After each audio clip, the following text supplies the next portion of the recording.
In our modern times, fantasy is commonplace and a means of escape for many.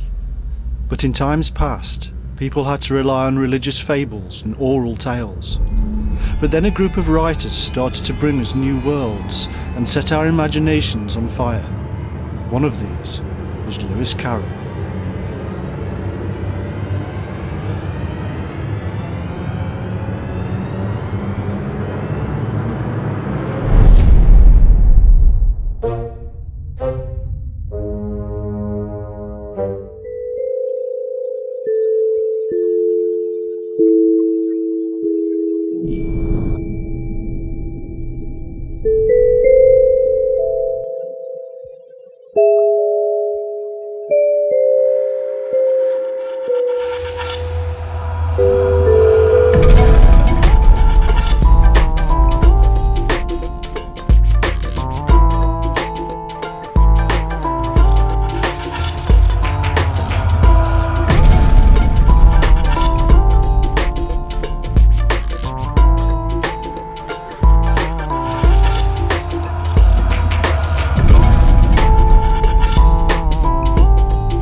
Strange lands, peculiar animated beings, and altered perceptions created to entertain and confuse.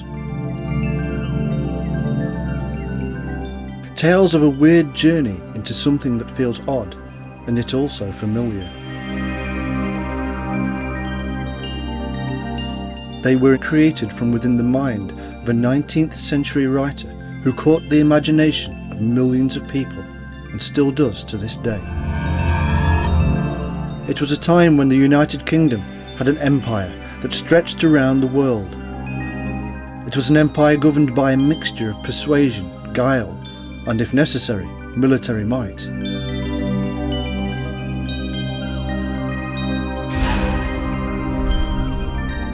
It was also a time of great social contrast and upheaval that juxtaposed extreme poverty with ostentatious wealth. Destitution and opulence, grinding menial labour and idle leisure, both were accepted as normal. Everyone knew their place in society, although those at the lower end were often ruthlessly exploited by their so-called betters. Yet perhaps these artificial divisions created the ideal environment for those who would find the time and inclination to indulge their artistic talents in a number of ways. One of those who succeeded in doing so was the now legendary author, Lewis Carroll.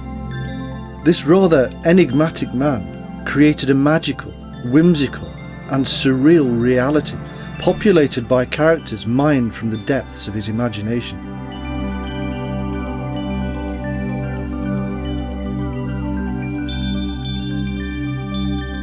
Were they simple tales of fantasy to entertain children, or something considerably more profound?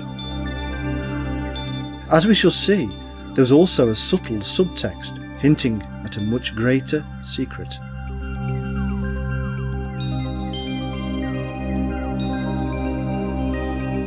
Was Lewis Carroll initiated into the ancient mysteries? What were his connections to secret societies? Why were his diaries destroyed? What did he hide in the pages of his Alice books? There is a whole world of incredible truth locked away in the works of Lewis Carroll.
Lewis Carroll was born Charles Lutwidge Dodgson on the 27th of January 1832 in a small parsonage in the county of Cheshire, England.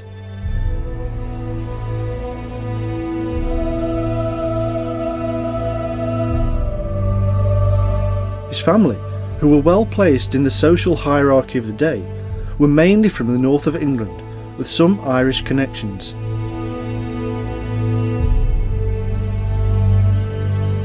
His ancestors were comprised of several army officers and Anglican ministers, including a grandfather who was elevated through holy orders to the rank of bishop.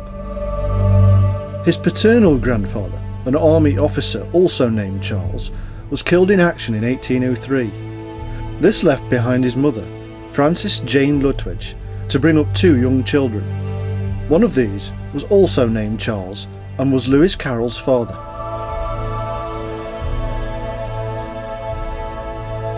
Rather than pursue a career in the military, Lewis Carroll's father completed his university education at Christ Church College, Oxford, where he displayed a remarkable gift for mathematics and gained a double first degree, but did very little with it.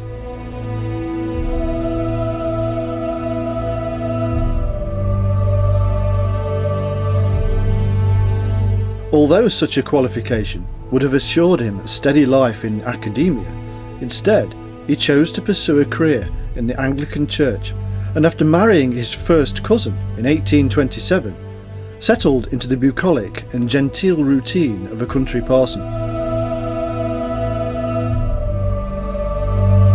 Lewis Carroll's father was extremely conservative in his religious views and had considerable sympathy with the concept of Anglo-Catholicism, which he regularly imparted to his 8 children. Although born into a religious family, Lewis Carroll did not fully accept his father's ongoing indoctrination and gradually developed an ambiguous relationship, if not a full-blown antipathy, towards the values of the Anglican Church, something that, as we shall see, influenced him in later life. His initial education took place at home, and even here he showed signs of a precocious intellect, and by the age of 7 had read Pilgrim's Progress.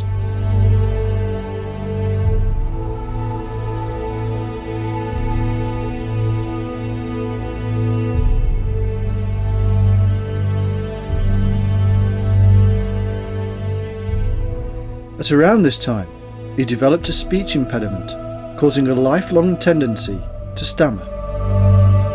This unfortunate condition may have been genetic in nature because all his siblings, to a greater or lesser degree, suffered from the same affliction. It is speculated that the dodo from the Tales of Alice was in fact himself, because Dodgson, alias Lewis Carroll, couldn't say his name without stammering.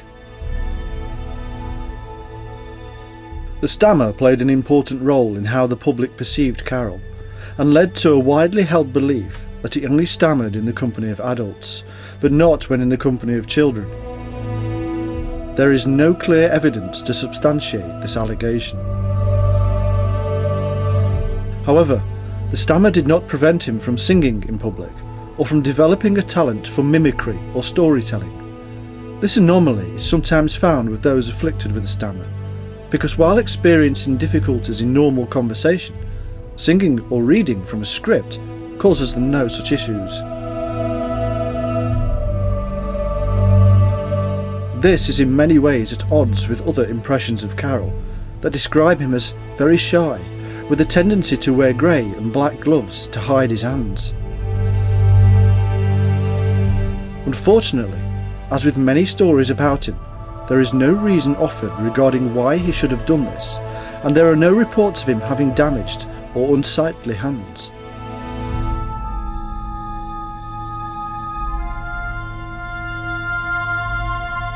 As a young adult, Carroll was around 6 feet in height, slender, and reportedly rather handsome, with brown hair and grey or blue eyes. This evidently made him rather attractive to women of all ages. For reasons that remain unclear, he chose to remain a bachelor for his entire life. He progressed steadily through his education, first in a private school near his home, where his stay was pleasant, then on to a rugby school, which was evidently, according to his letters, a much less agreeable experience. He left there in 1849, and after a brief but unrecorded period in his life of approximately 2 years, attended Oxford University, where he enrolled in the same college as his father, Christ Church. During this time, he quickly showed an aptitude for mathematics, an ability apparently inherited from his father.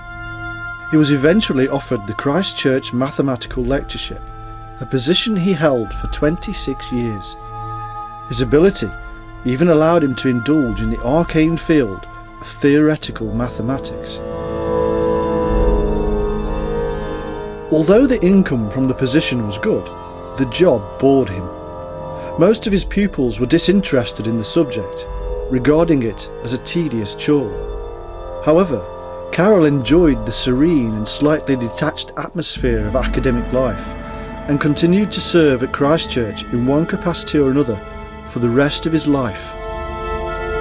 In addition to his natural flair for mathematics, he also developed as an author, a photographer, a logician, and again sharing his father's inclinations, became an Anglican clergyman.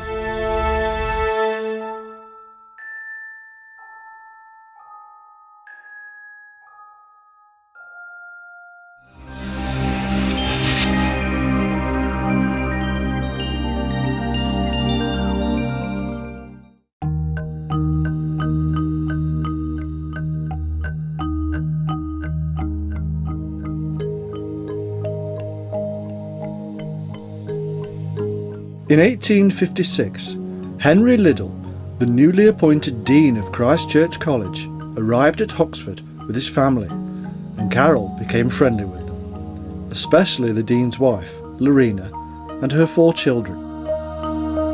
It has been widely assumed that Carroll based his Alice character on Alice Liddell, as there are many references to her in the Alice books.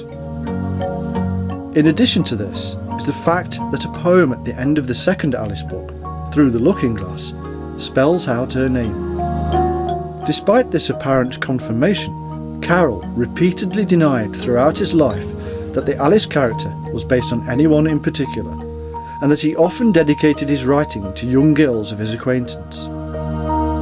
It may be that Carroll chose Alice because it is the Greek word for truth. Carroll regularly took the children on outings, and while out in the country, he started telling them tales to while away the time. It was during this period that the foundations of his world-famous Alice in Wonderland were laid.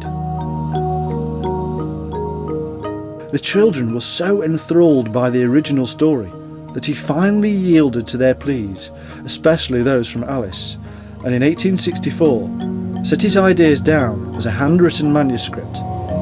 Highly significant, it was originally entitled Alice's Adventures Underground.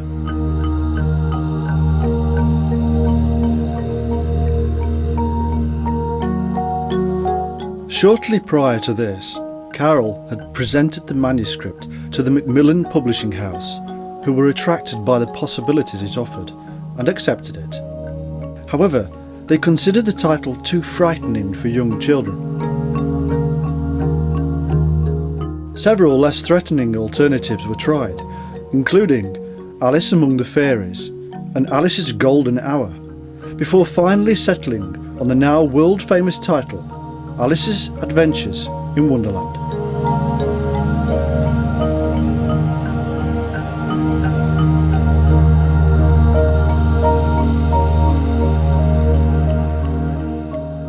However, his calling to holy orders is something of an enigma. Although groomed since birth for such a career, it does not seem as if it was something in which he had much interest. This was despite the fact that his position as a tutor at Christ Church was dependent on him taking the priesthood within 4 years of attaining his degrees, and this was clearly something he was in no hurry to do. He did, however, become a deacon in 1861, But when the time came for him to take the position of an Anglican clergyman, he pulled back. In spite of the possible repercussions, he actually asked his superior and friend, Dean Henry Liddell, for permission to refuse the position, and for unknown reasons, the Dean agreed and allowed him to remain.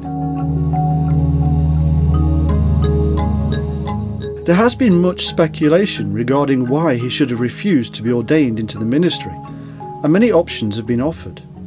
However, the truth may lie in a mixture of his early indoctrinations by his preacher father and his claimed involvement with theosophy, coupled to his love of mathematics and logic, especially logic. This was an explosive combination, and it has been suggested by some that Carroll's outlook was more mystical than overtly religious. There may be something revealed in the repeated statements in his personal diary. It seems Carroll had become convinced that he was no more than a worthless sinner and undeserving of the priesthood. Recognising this in himself, it appears that he must have journeyed to discover the route to a happier self. Discovering that these ancient truths had become part and parcel of the mystery traditions, could it be that he then encoded them into his Alice books? The mention of his diaries also creates another mystery. Like many of the great and good of the period, Carroll kept regular daily notes and commentaries on his life.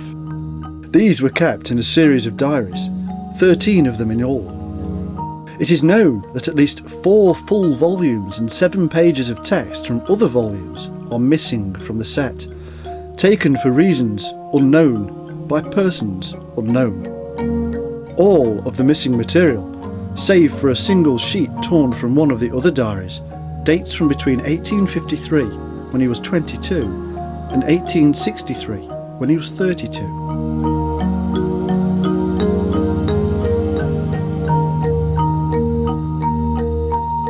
For the most part, it is thought that the diaries were taken by the members of his family after his death. However, it was not uncommon for pages, or indeed whole diaries, to be destroyed after death. Jules Verne insisted all his papers were destroyed, and in all likelihood this was because of his involvement with the Rosicrucians and Freemasonry. It was part of the creed that any personal papers mentioning such things should be destroyed. Could it be that Carroll's family had done something similar here, and thereby evaded the often puritanical eye of the church?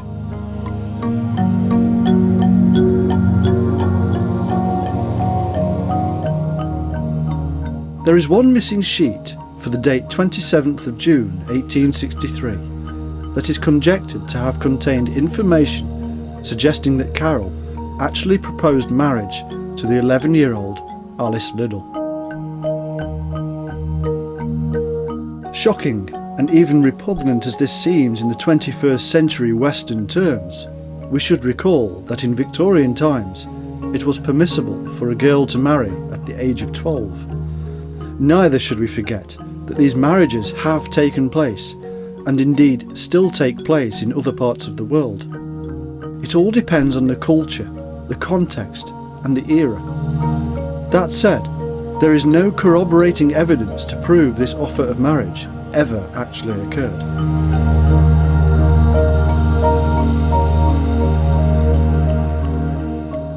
Another possible explanation for the missing page hints that Mrs. Liddell told Carroll that rumours were abroad regarding a possible relationship between him and the family's governess.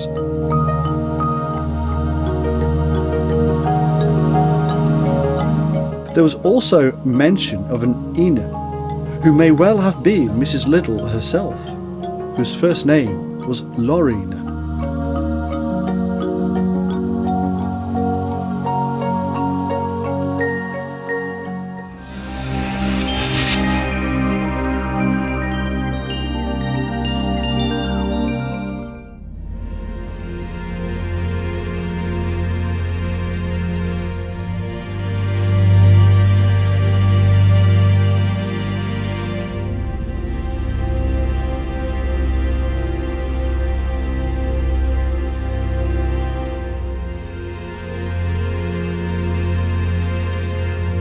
In a hiatus between his early published works of largely humorous, satirical poetry and short stories, and before the publication of his world-famous Alice books, he struck up lasting friendships with some of the artists who formed the pre-Raphaelite movement.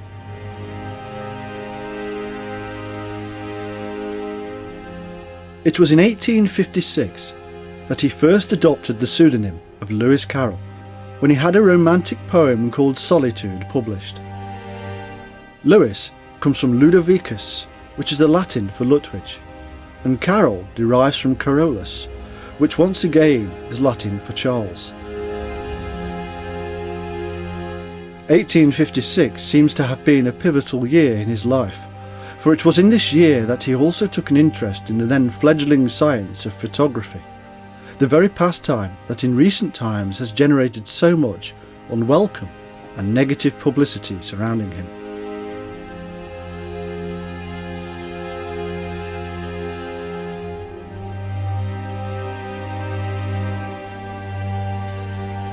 Although in total he took at least 3,000 images, only around 40% remain, and of these, 50% of the images show young girls, including several of Alice Liddell.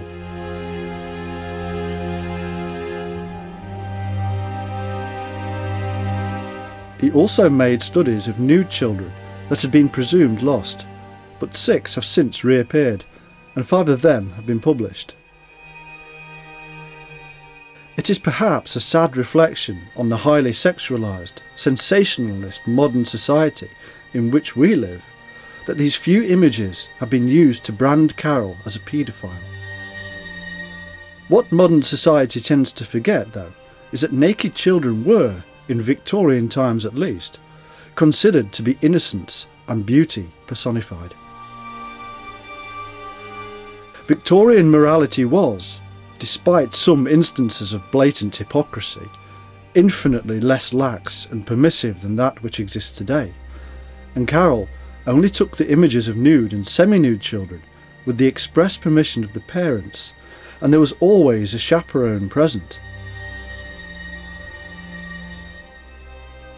Indeed, many leading photographers of the period also took photographs of naked children, as a matter of course, and Victorian Christmas cards used naked children as the image symbolised the sanctity and spirit of Christmas.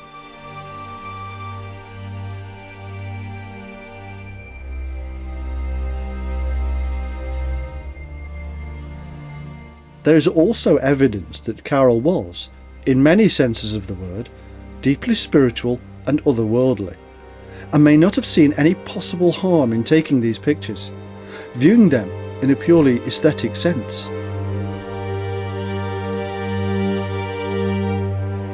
Nevertheless, modern society being what it is, these values based on the innocence of an earlier age matter little when looked at through the prism of overheated and cynical modernism.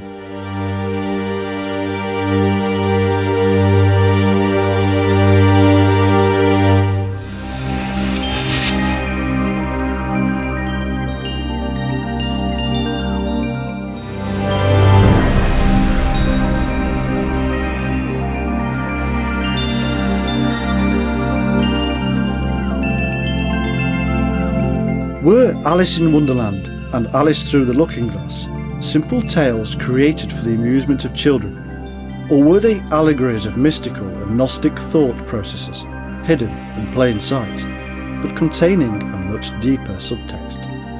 It's time to discover the truth.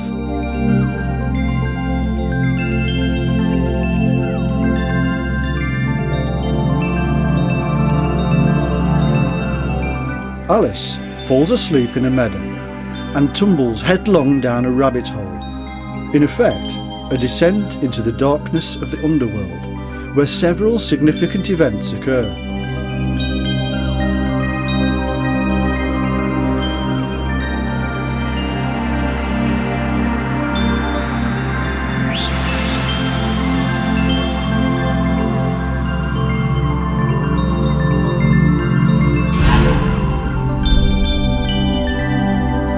One of the first things is the frequent alteration in size. Before considering the less obvious, but probably more accurate options, might these episodes be attributed to the medical conditions micropsia and macropsia, signs of which were allegedly exhibited by Carroll? Quite appropriately, the condition has also been dubbed Alice in Wonderland syndrome. This condition causes the sufferer to perceive the size of objects as very different from their correct proportions. For example, the mind of a person so afflicted might perceive a soccer ball as the same size as a golf ball, and vice versa. It has also been speculated that Carroll experienced episodes of temporal lobe epilepsy. Contemporary accounts suggest that he suffered from severe and debilitating migraine headaches and epileptiform seizures, which may have some bearing on the matter. Temporal lobe epilepsy is a relatively rare neurological condition that does not always induce unconsciousness, but nevertheless, when it does occur, can induce hallucinations and other bizarre visions in the awareness of those undergoing a seizure.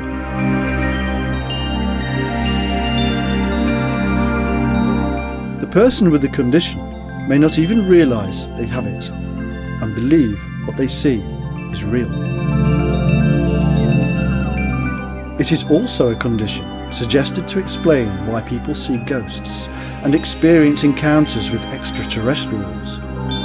On the other hand, these seizures might also provide a pathway leading to altered states of awareness and perception. The psychoanalyst Carl Jung commented on this in his book Man and His Symbols, saying, "A typical infantile motive is the dream of growing infinitely small or infinitely big, or being transformed from one to the other, as you find, for example, in Lewis Carroll's Alice in Wonderland."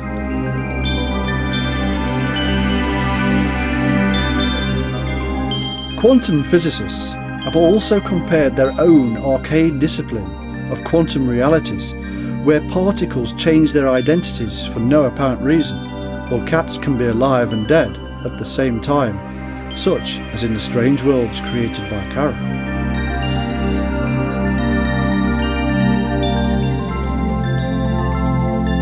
Was Carroll seeing, as many authors of fantasy before and since, glimpses into realities denied to the rest of us? Or was he concealing a much greater truth? Was this the first hint that he used his so-called nonsense tales and works of fantasy to express hidden mysteries?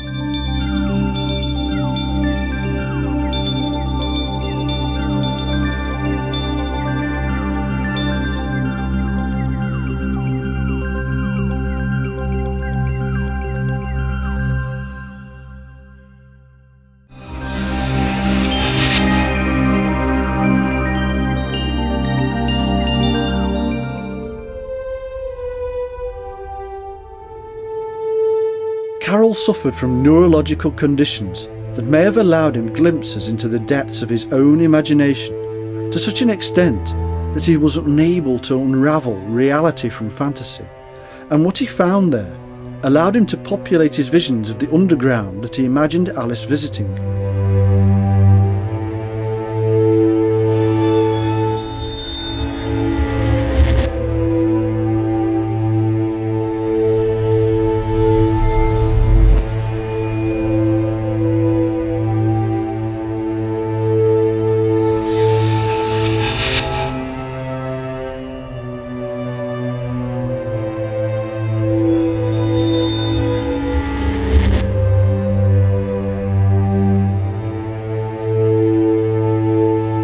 Visions and a subtle connection to the unconscious self have for millennia given rise to many fantastical tales, some of which became our modern day religions.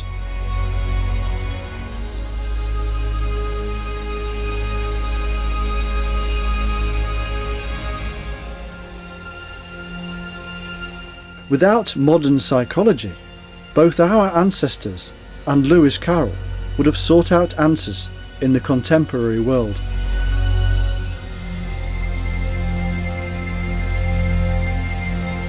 His training in logic, a subject the purity of which he found absolutely without peer, would have almost forced him to justify his visions in a manner that he could understand. In Through the Looking Glass, he allows Alice, perhaps acting directly as its alter ego, to confront some of his own logical doubts by saying, "I can't believe that. I can't believe in impossible things." Yet he counterpoints this through the Red Queen by having her say, "Why, sometimes I've believed in 6 impossible things before breakfast." A simple puzzle in logic, or, once again, an indication of something else entirely.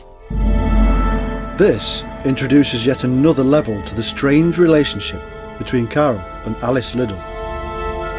Did he see in this child a natural outlet for his own inner demons by projecting his search for spiritual gnosis and fulfillment into the girl?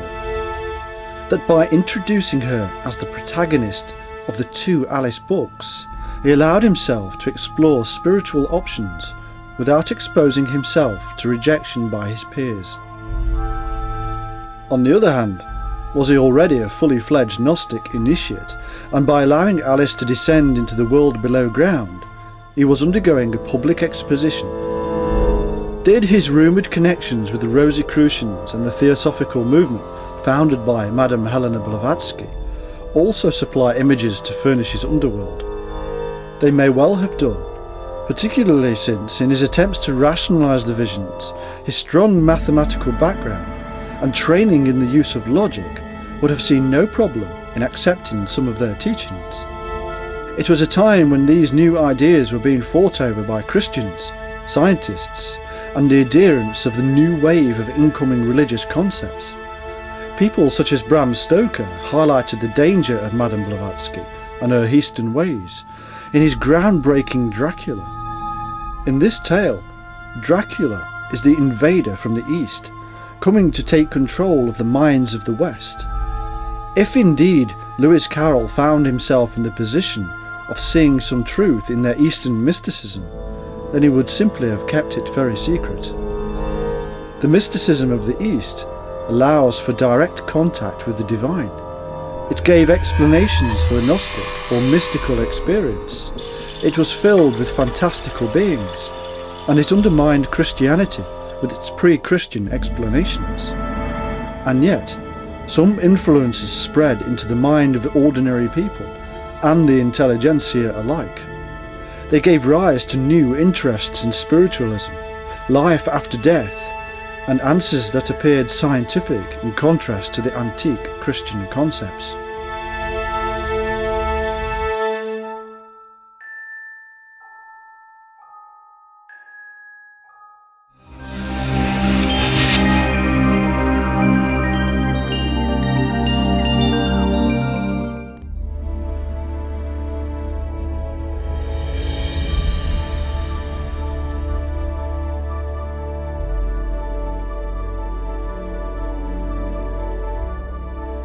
In Victorian times, in keeping with the huge range of influences sweeping the country, these beliefs were considered perfectly respectable and even semi-scientific.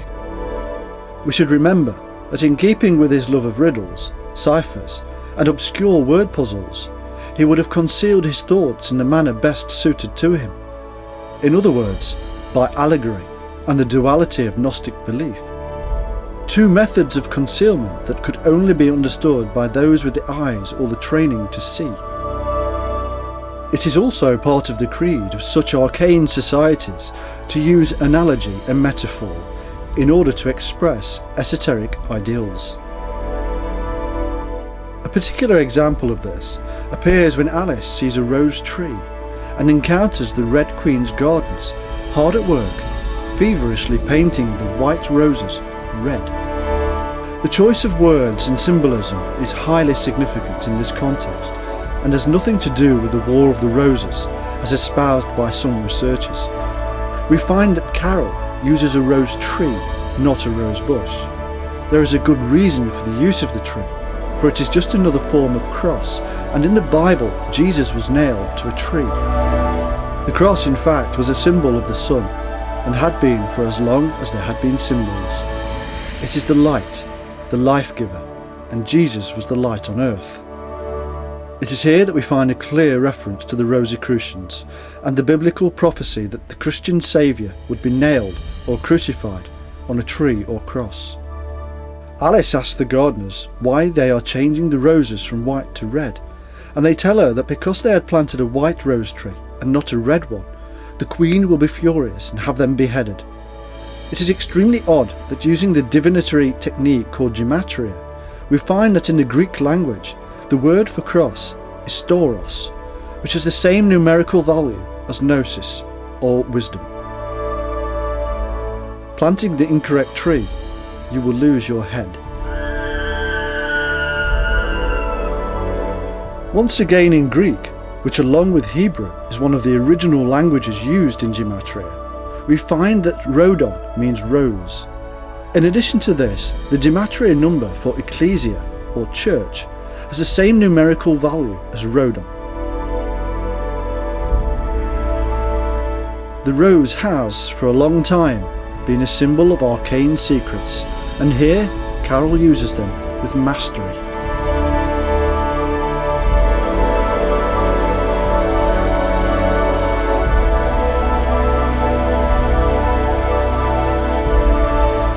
In fact, even the chapter numbers of both Alice books reveal a symbolic code.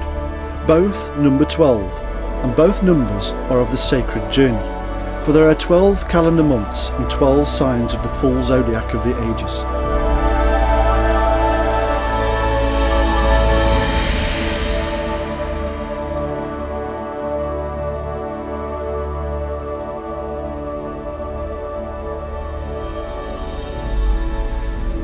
In another part, Alice holds the Duchess's child, which turns into a pig.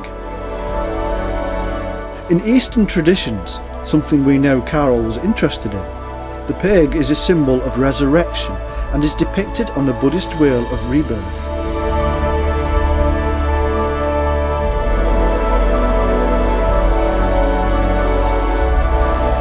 Regardless of modern perceptions in Europe, it was also a symbol of fertility of mind and good luck. This is where the saying, pigs might fly, comes from. For if a pig could fly, then it would be a very lucky omen.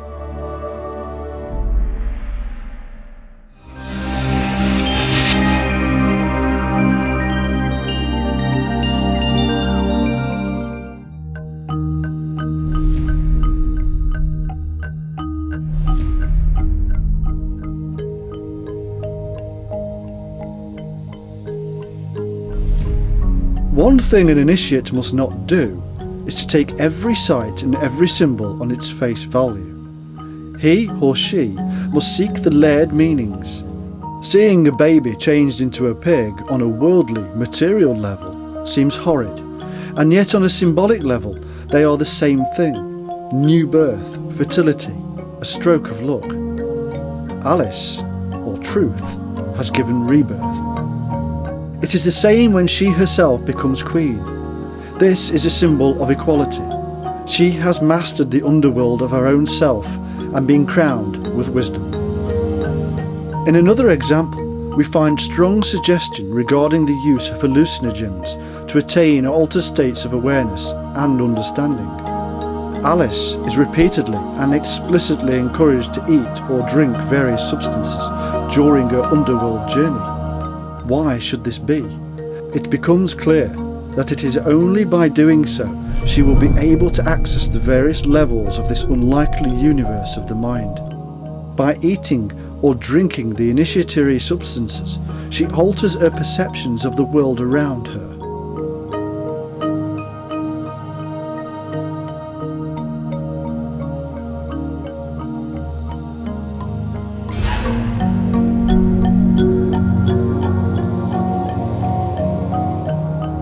Such substances in ancient Greece and elsewhere were often used to help the initiate see the deeper mysteries of the mind, and also to help them become more malleable for the masters of the ritual.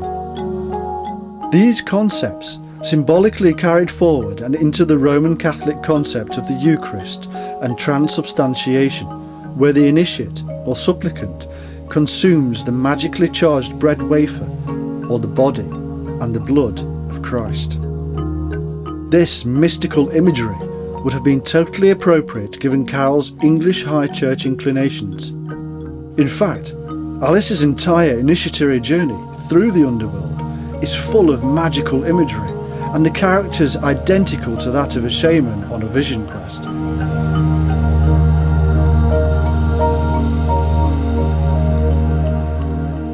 These kinds of ritual initiations have been common among the various cultures of the world for a very long time. The eating and drinking of perception-altering substances and the journey through the underworld are almost as old as man.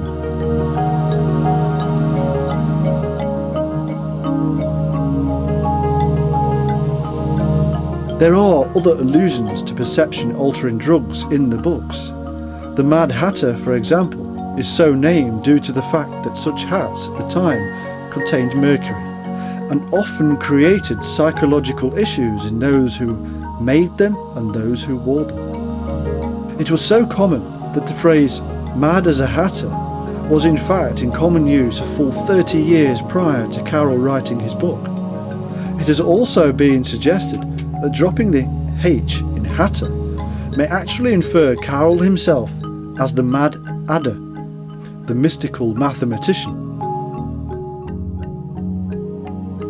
The confusion and loss or lateness of time is also part and parcel of time dilation.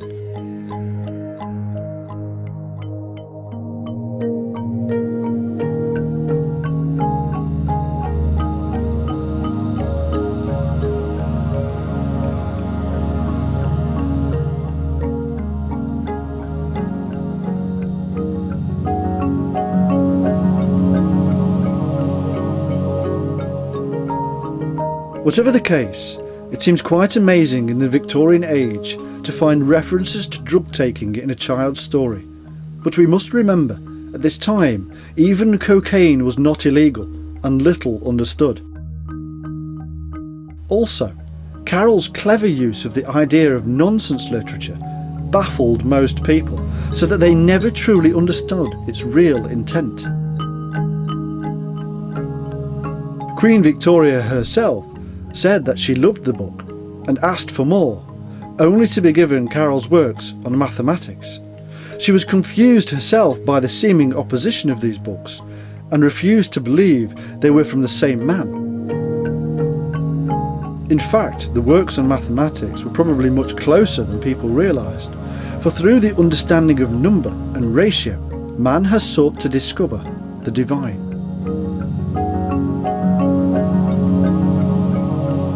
Carol, of course, utterly denies that the Queen was ever given mathematical books.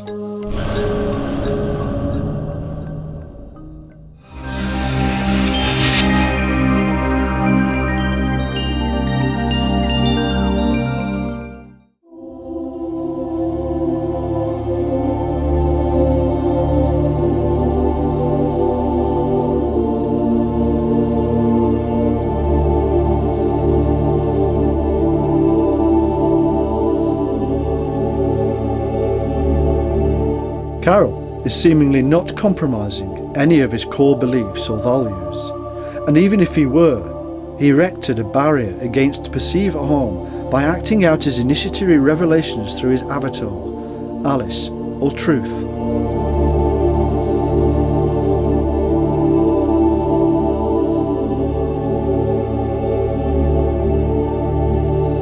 In one situation, Alice encounters a caterpillar sitting on top of a large mushroom.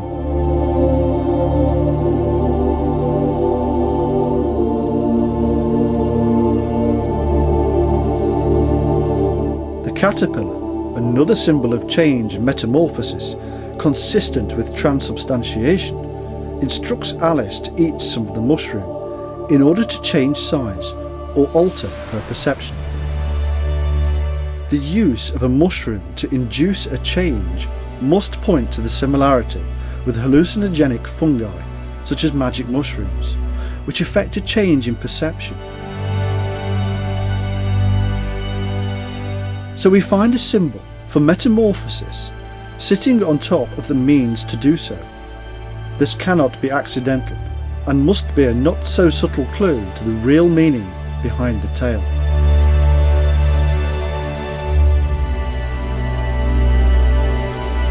Alice eats the mushroom, and once again her perceptions alter as she is faced by yet more puzzles and challenges.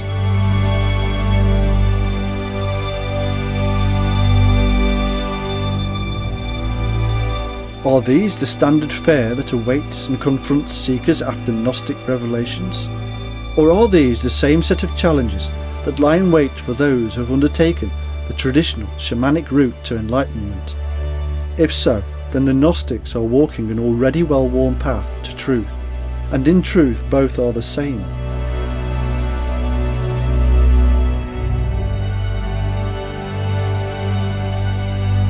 Initiation begins with the altering of perceptions.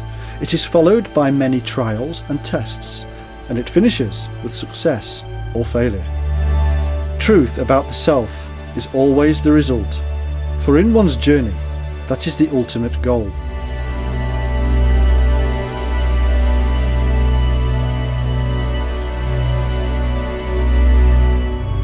Along the way, the initiate will encounter many aspects of him or herself.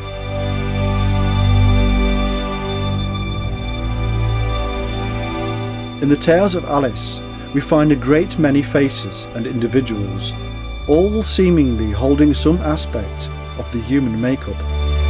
These beings of the other realm are simply mirrors to the mind, sometimes mad, sometimes logical, but always signposts.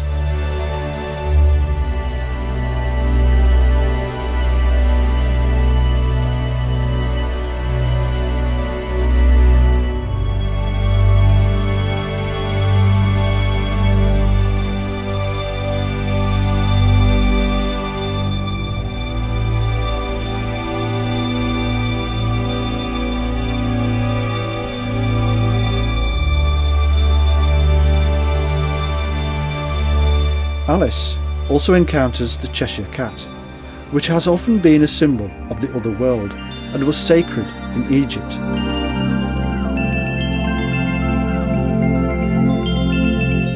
In astrology, the cat is Leo and invokes materialism and dematerialism from one world to the next. Whilst in conversation with it, the cat says, "Oh, you can't help that. We're all mad here. I'm mad, you're mad." Alice asks, "How do you know I'm mad?"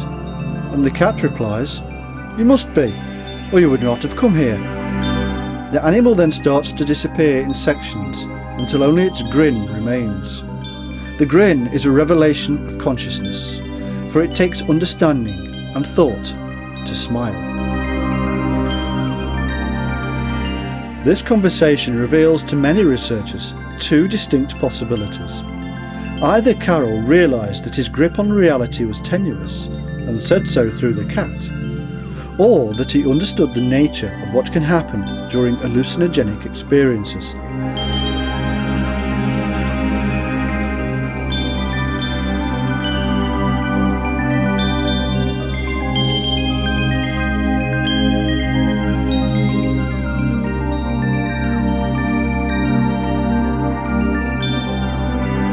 This again introduces the similarities with the entities and visions encountered during the shamanic dream quests, elements of the archetypal self.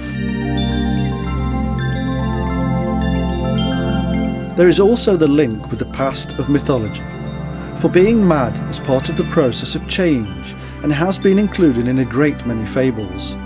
We gradually become nothing like the very literal and material world around us. We appear to be mad to the rest of our society.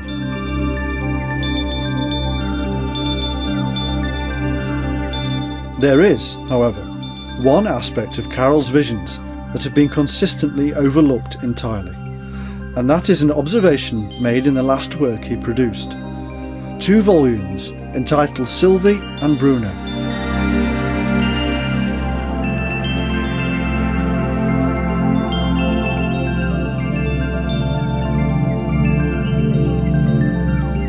In the book, he appears to indicate that he understands and even exploits the neurological conditions known as hypnagogic and hypnopompic hallucinations. These conditions are experienced in the half-world between sleeping and waking. The conscious and unconscious minds are in contact with each other and feed information directly to and fro with no form of neural censorship.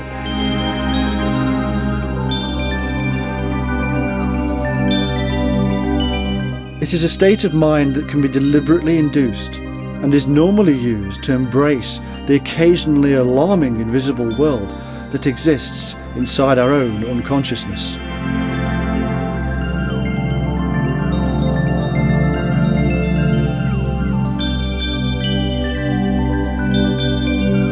Various methods are used to enter this state, including the use of drugs, and it has been known of and practiced in almost all of the mystery traditions of the world.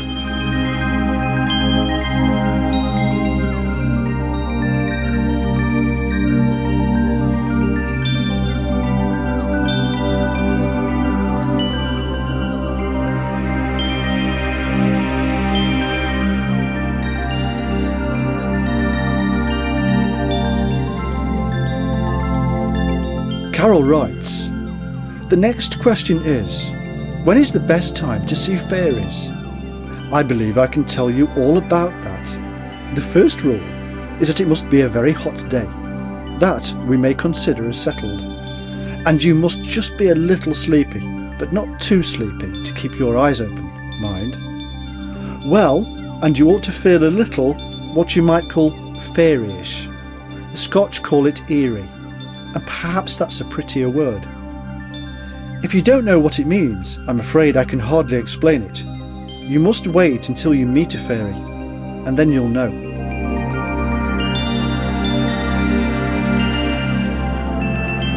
Here, he appears to imply that the best time to encounter the underworld is in the hazy world between sleep and wakefulness. This is precisely the area psychologists have pinpointed for such hallucinations, involving aliens, ghosts, fairies, and any other form of ethereal being.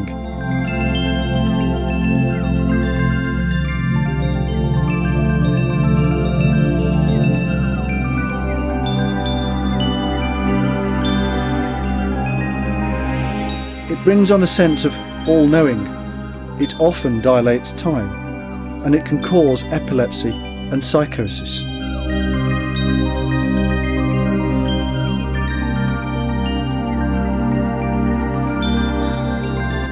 Although psychiatrists dismiss anything glimpsed in this condition as only the random output of the unconscious mind, there is always the possibility that it is more. For millennia, it has been deliberately accessed by Gnostics, shamans, and other mystics. After her initiation in the underworld, Alice returns to the surface and awakes from slumber. In the story, we are told quite clearly that she both fell asleep and awoke again, and her adventures were all experienced in the dream state. Does this indicate that Carol experienced his otherworld initiation through the hypnagogic state, and explains this while remaining safely hidden behind his alter ego, Alice?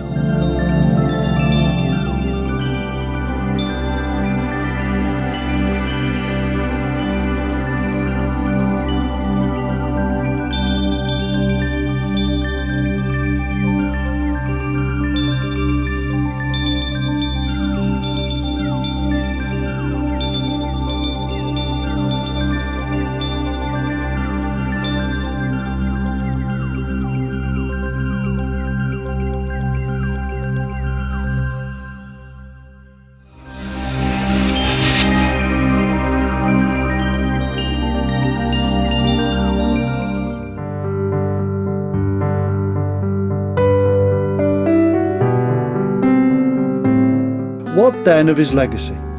He wrote several books, including at least 2 involving complex mathematical concepts. But it is for his works of fantasy that he will always be remembered.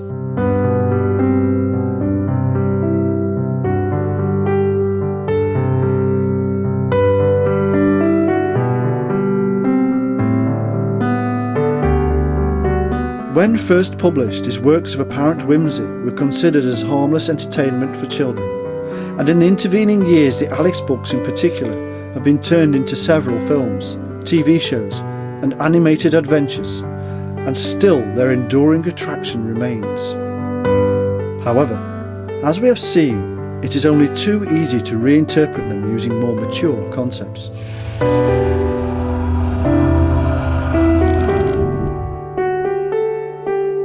But what of the man himself? Other than his still popular books and nonsense works, what can we discern about him? Was he in fact the child-fixated paedophile that contemporary researchers seem to indicate, or only the product of a much more innocent time?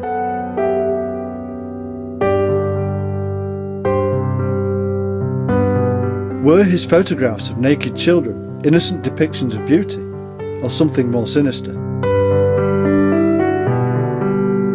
Was he in fact something of a Michael Jackson character who enjoyed the company of children but had no ulterior motive in his relationships with them? He remained a bachelor, wore black gloves, was incredibly creative, loved to perform, and yet was shy and retiring.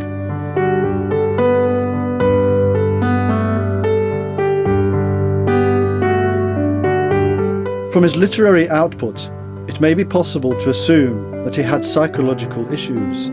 Did his mathematical and logical talents help balance out these issues, just as any good Gnostic text implores?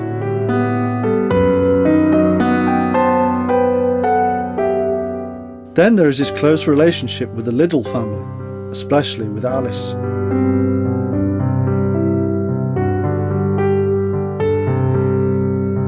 Why, for example, did this relaxed friendship end quite abruptly and only continue on a strictly formal basis? Neither did any of the Liddells appear to mourn his passing in January 1898, nor attend his funeral at the Mount Semery in Guildford, not even his muse Alice.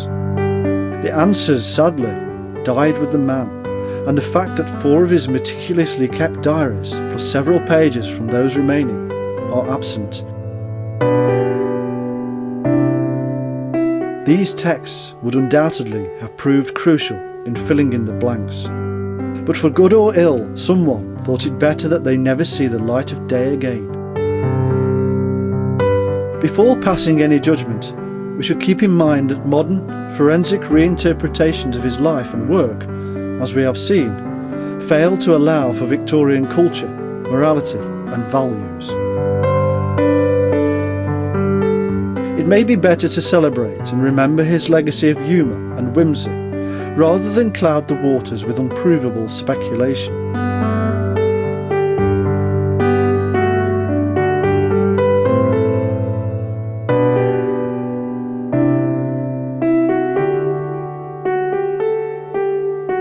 It is a sad fact that there is little enough joy and laughter in this world without removing more of what remains.